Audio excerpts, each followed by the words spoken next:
One of the defining pieces of legislation under Joe Biden's term as president is the Inflation Reduction Act, also called the IRA. When it passed in 2022, it passed entirely along partisan lines. I think this is one of the most consequential economic disagreements between the two parties in the United States. I mean, we're talking about the current administration spending as much as $1 trillion US to try to make the United States a clean energy superpower. The impact of this bill has gone beyond building up an industry in America. Its consequences have rippled across borders and into Canada. And that's had a huge effect, not just in the US, but internationally as well, where a lot of countries, Canada included, have tried to keep up and follow their lead. And today, the fate of this policy hangs in the balance, as Donald Trump, a big supporter of the oil and gas industry, has vowed to roll it back if he wins. Adam Radwanski is the Globe's climate policy columnist, and he's here to explain how the IRA has transformed the US into a clean energy leader, what it will mean to Canada if it's dismantled, and why it's surprisingly not more of an election issue. I'm Menaka Raman-Wilms, and this is The Decibel from the Globe and Mail. Adam, great to have you back on the show. Great to be back. So the IRA is meant to build out the US's clean energy sector. How exactly does this policy do that? It tries to build out clean energy through a massive amount of spending, essentially subsidies. Some of those are for consumers, for things like buying electric vehicles. The bulk of them really are for industry, for things like investing in battery factories, solar factories, hydrogen, carbon capture, decarbonizing the electricity grid.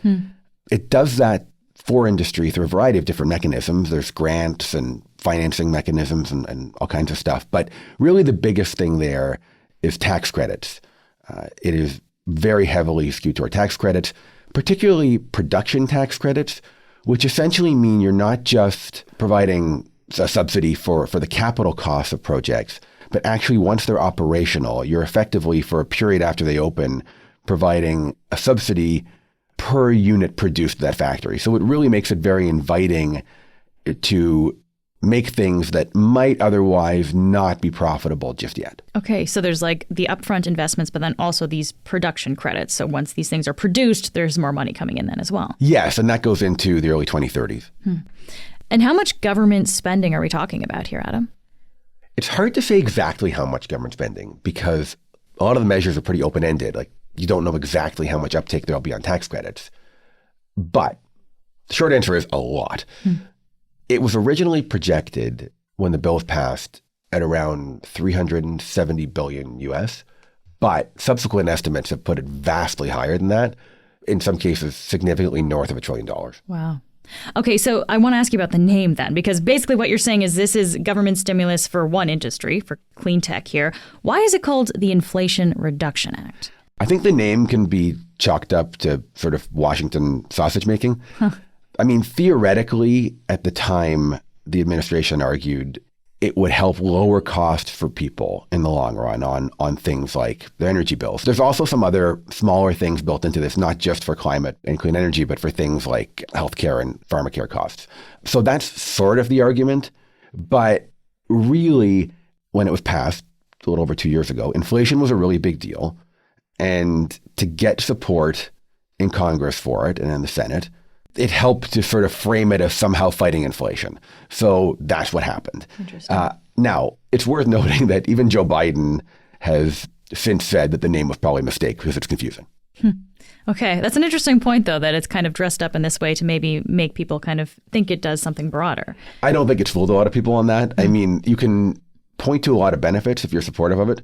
I don't know of anybody who seriously thinks that it has been a major contributor to reducing inflation, although inflation has gone down. I don't think anybody thinks this is why.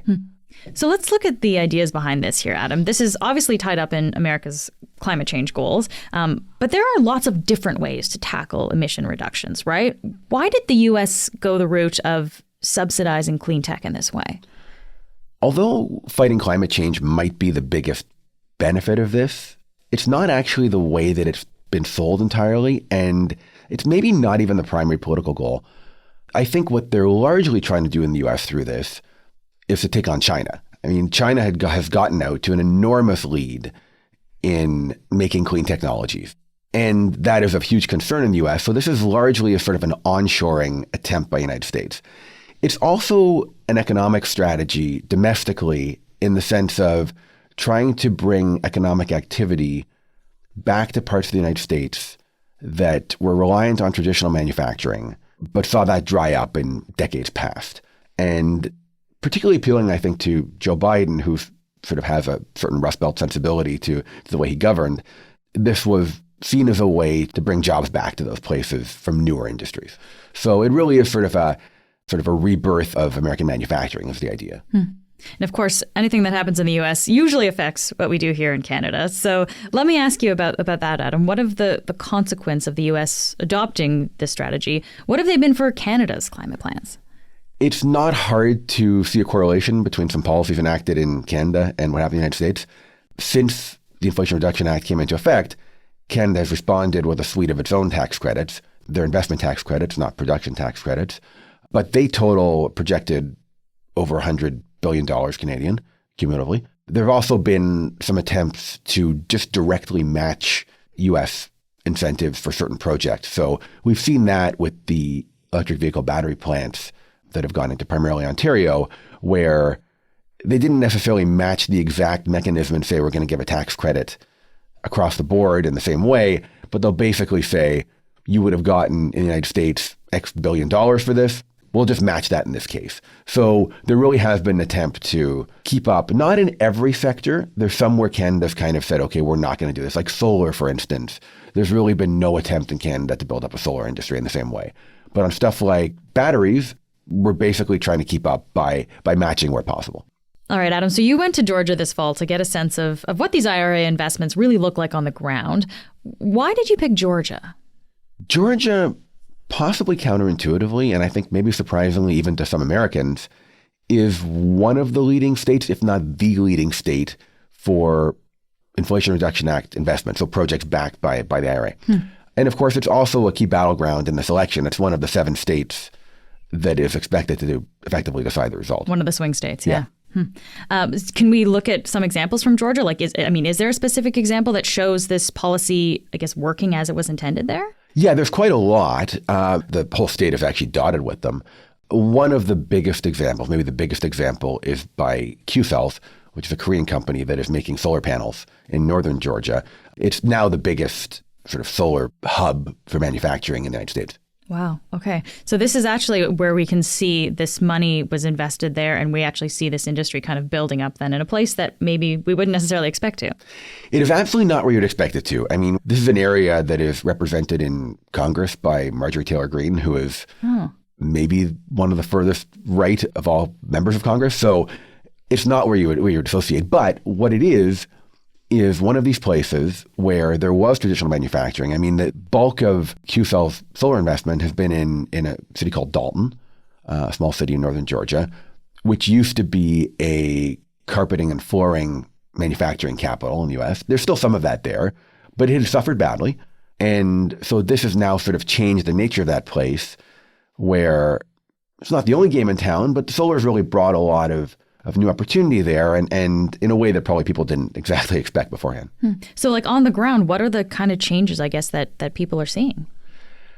In some places, you haven't really seen the effects yet because the announcements have been made, but the work hasn't fully started yet.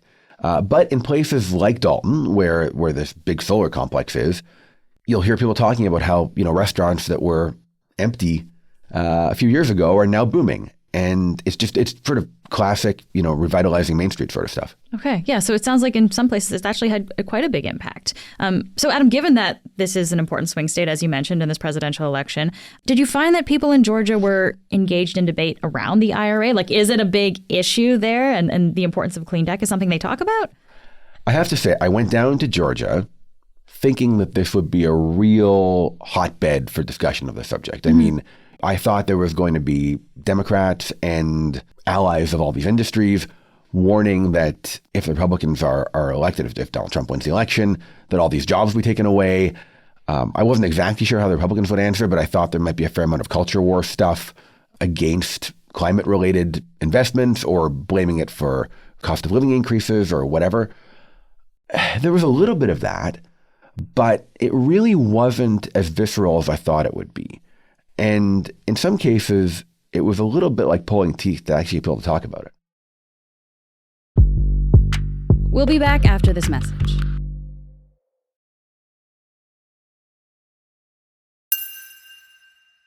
So, Adam, you said that getting people in Georgia to talk about the IRA was like pulling teeth. Why was that? How much time do we have for this? Because I have many theories about why this is. I think one reason, in terms of the politicians and why the Democrats aren't talking more about it, is that I think there's a sense that while job creation is welcome, that it's not the biggest economic issue right now for a lot of voters, that they're more worried about cost of living, and that there is some danger of being blamed for driving up cost of living if they talk too much about all the money they're pumping in. I think with industry and why they're not talking about it more, I think they're very wary of getting caught up in the culture wars. I think there's a sense that this being muted for them is probably better, that the less they are directly associated with a Democratic policy heading into an election in which it's basically 50-50 who's going to win, the better for them, because they don't want to put targets on their back if Donald Trump gets elected. So this company you mentioned before, Q-Cells, this is kind of the situation that they would be in then? Yes. I mean, Q-Cells did engage with me. They did so in a somewhat reticent way. Hyundai, which is another huge company in Georgia, they've got a big EV and battery complex in southern Georgia. Again, they engaged, but when politics came up, they practically headed to the table. I mean, they just wanted no part of this. That was really quite common. And, to be honest, occasionally when the microphones are off, you sort of say, okay, so what's happening here? Like, why are we not talking more about this? And it was basically an acknowledgement of, we just want to get past November. We don't want to make this more of an issue that's not helpful for us. If you're putting a positive spin on this, part of the explanation could be that there's maybe something approaching a quiet consensus on some of these issues. Not on fighting climate change, which a lot of Republicans and people on the right in the US don't care about at all, but more particularly in the sense of competing with China, onshoring, creating some economic opportunity from that, et cetera. So I think maybe if you are, again, a company in this space, an advocate for this space, maybe you don't want to push people further into their respective camps on it than you have to, because maybe the hope is this might quietly continue if we don't make an article of faith totally aligned with the Democrats. Did you meet anyone that was actually playing up the benefits of this policy, Adam? You've talked about how people don't want to address it, but was there anyone who kind of did the opposite? Absolutely, yeah. There are people who will play it up. I mean, some people certainly from companies that are involved there, who will speak at length about how good it is and that they want it to stay. I mean, there was a smaller solar company, for instance, called Solar Cycle, which makes solar components out of recycled goods that, the executive from there I spoke to was quite clear that this is important. He wants to continue and that, yeah, their current investment might continue regardless at this point, but, future ones would certainly not go forward if this policy doesn't remain in place. There are environmental activists who will very much talk up how helpful it is. And I spoke to a bunch of those. Even they would say, you have to speak about these things carefully in a place like Georgia where there's a fair amount of skepticism still about climate change as a policy priority. So, you don't use the word climate that much necessarily, and you say clean, not green, and all these little distinctions people mentioned. And so why aren't the Republicans talking about the IRA more? Like, I guess, what do you make of the fact that Trump hasn't been out there attacking it? I think it fits into the argument that the Republicans make about the Democrats making life more expensive, et cetera, but they don't make it necessarily totally the focal point of that because awareness might not be quite high enough for that. Probably also, there may be some awareness that it could backfire on them if they are attacking it strongly, and that allows them to be accused of potentially taking jobs away from places, many of which are in Republican districts. You mentioned a little bit earlier that climate change really is not top of mind in this election for a lot of voters. At least that's what it seems to be based on these conversations that you've been having. Why do you think that is? Why is climate change such a low priority in this election? It's strange, isn't it? Because, I mean, even during the election, we've seen some natural disasters or extreme weather events hurricanes that can be tied to some extent to climate change. You think that would make it top of mind. I think we know that on the Republican side of things, a lot of folks just don't take the issue seriously. On the Democratic side, in a way, that's a little more surprising because if you go back to when this legislation was passed a couple of years ago, it was seen at the time as a huge political benefit potentially for the Democrats. Yes, partly on the job creation side, but also they had been under pressure for years to take climate change more seriously. They campaigned previously in sort of the shadow of the Green New Deal discussion of making a generational investment. This is the generational investment that people were seeking, and yet it hasn't really seemingly captured the imagination even of a lot of Democratic voters. I think some of it is the concern about it being slightly at odds with what people are worried about right now, which is cost of living. Yeah, because from what you're saying, there's kind of some strategy to them not promoting it in that way. Yes.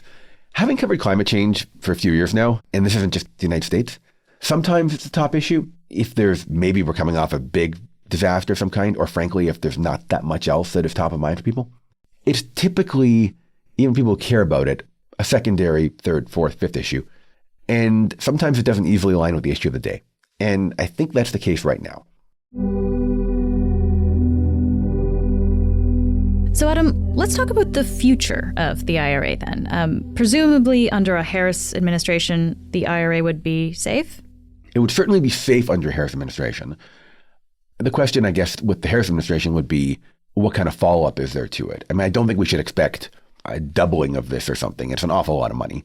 But there are implementation details to it still to be worked out. There are ways to augment certain aspects of it, particularly when it comes to some of the work to clean up the domestic electricity grid. There's a lot of work to be done just to actually get those projects off the ground. And I think at a certain point, I mean, the next administration will serve until 2028. And I think by the end of that time, there'll probably be some discussion of whether some of these tax credits are extended beyond their current sunsets in the early 2030s.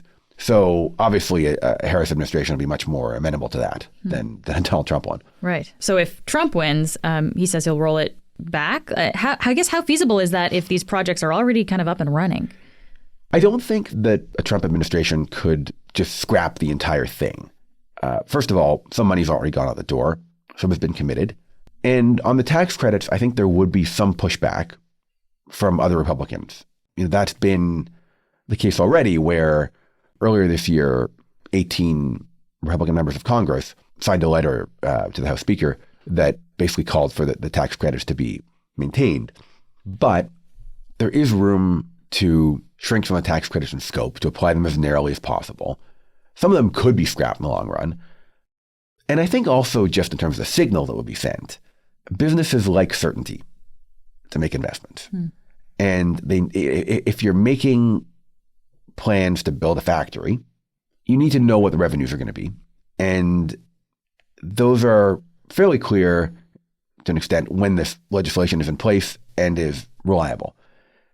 Just even the question of a lot of it being repealed would probably have a pretty chilling effect on further investment in the space. Okay. Just to finish here then, Adam, we talked a little bit off the top about the ripple effects of this policy. So what would the dismantling of the IRA or even just kind of rolling back some of those aspects, what would that mean for Canada and really for global climate efforts more broadly? If we're talking about Canada, it's obviously fairly contingent on who's in government federally here. There's a pretty good chance that the Conservatives will be in government at some point during the next administration. So on the tax credits, I think we might see a somewhat similar discussion north of the border to south of the border.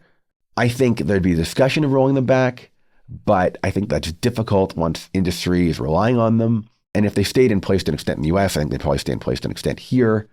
I also don't think you'd necessarily see subsidies scrapped for things like EV battery plants that are already in the works. I think there's a lot of other stuff, though, where it becomes easier to scrap existing programs. So there are things like the Canada Infrastructure Bank, which we had a discussion about not long ago in here, which is relevant as a way of financing a lot of clean energy projects in Canada. The Canada Growth Fund is another one, a $15 billion federal financing agency that is fairly new, that was fairly clearly at least partly a response to programs in the United States that help finance climate-friendly projects. I think they're likelier to be scrapped if the United States is also pulling back from these things. Globally, I don't think we would see a complete halt to efforts to fight climate change globally. I mean, China, India to an extent, other giant countries that are starting to move in a certain direction, or have already in China's case moved a lot in that direction, are not going to reverse course just because the United States does. And there's an argument that even in the United States and in other parts of the Western world, that the private sector wouldn't necessarily do a 180 on things either. That, they've already gone pretty far down this path, that they don't just pivot every time there's a change in government. But I do think it would certainly reduce the competitive pressure on all concerned to invest in clean energy. I mean, we have the United States right now, which used to be a laggard, especially under Donald Trump in his previous time in office. It's now gone right to the front of the pack in terms of effort. It hasn't caught up yet in terms of actual industry yet compared to China, but it's certainly taken a leadership role. Ceding that role would obviously make it easier for a lot of other countries to slow down as well. That would have ripple effects globally, is what you're saying. It would certainly have some ripple effects. It's not going to stop it in its tracks, but it does mean that the chances of a lot of places both building up these industries and especially hitting their emissions reduction targets, those obviously are going to suffer if there is a pullback by the United States and its allies in treating clean energy as the future economy. Adam, so great to have you here. Thanks for doing this. Great to be back. Thank you.